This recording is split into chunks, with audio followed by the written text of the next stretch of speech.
வணக்கம், welcome to கிராமத்து cooker. நான் உங்க மயில் பேசுறேன்.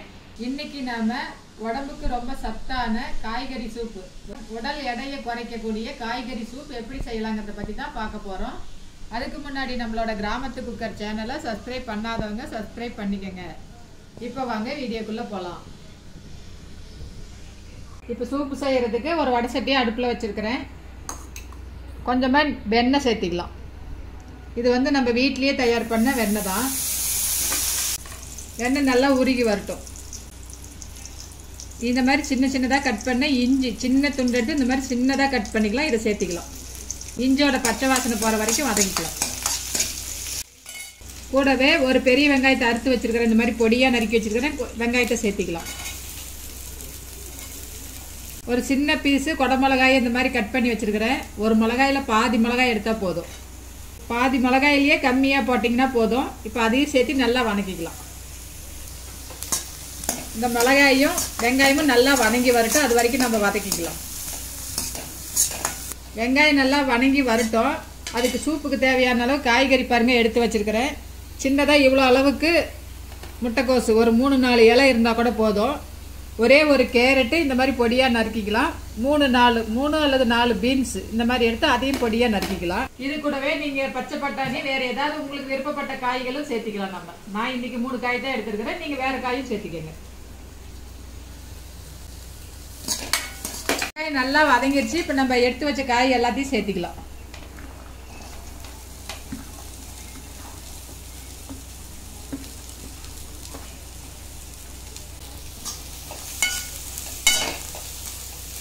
இது மொத்தமாக எல்லா காயும் சேர்ந்தே ஒரு 150 கிராம்குள்ளே தான் இருக்கும்.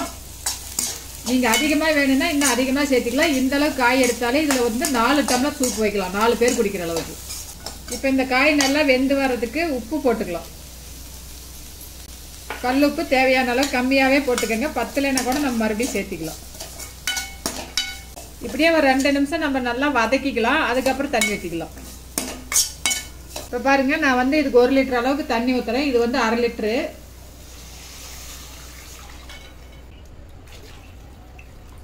ஒரு லிட்டர் தண்ணி ஊற்றிருக்கிறேன். இது நல்லா ஒரு 10 நிமிஷம் வெந்து வரட்டும்.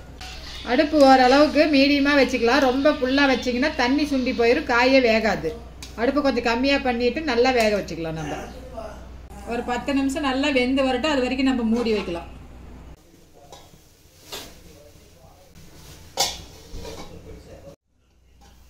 இப்போ பாருங்கள், 10 நிமிஷம் ஆயிடுச்சு. இது நல்லா ஒரு அரை வேக்காடு வெந்துருச்சு. 10 நிமிஷம் கழிச்சு நம்ம வந்து இந்த மாதிரி ஒரு 2 ஸ்பூன் அளவுக்கு, சின்ன ஸ்பூனில், இந்த ஸ்பூனில் 1 ஸ்பூன் போதும். சின்ன ஸ்பூனில் 2 ஸ்பூன் கார்ன்ஃப்ளவர் மாவு எடுத்து கொஞ்சமாக தண்ணி ஊற்றி கரைச்சிக்கலாம். இந்த சூப்பு கொஞ்சம் கெட்டியாக வரும். அப்போ தான் இதை கரைச்சி நம்ம ஊற்றிக்கலாம்.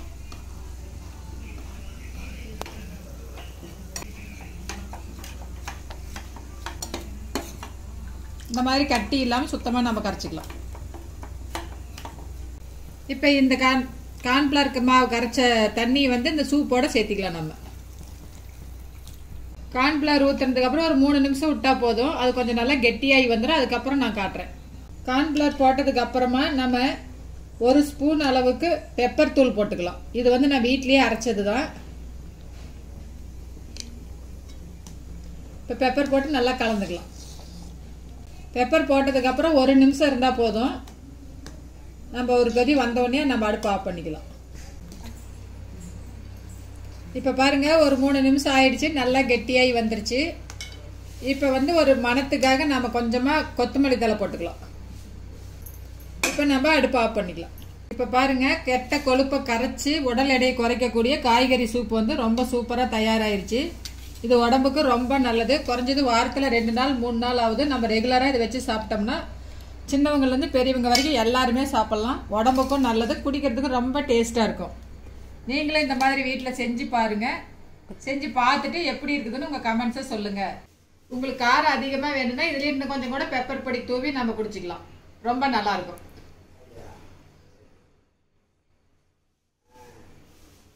சூப்பராக இருக்குதுங்க. நீங்களும் இந்த மாதிரி செஞ்சு பாருங்கள். நன்றி, வணக்கம்.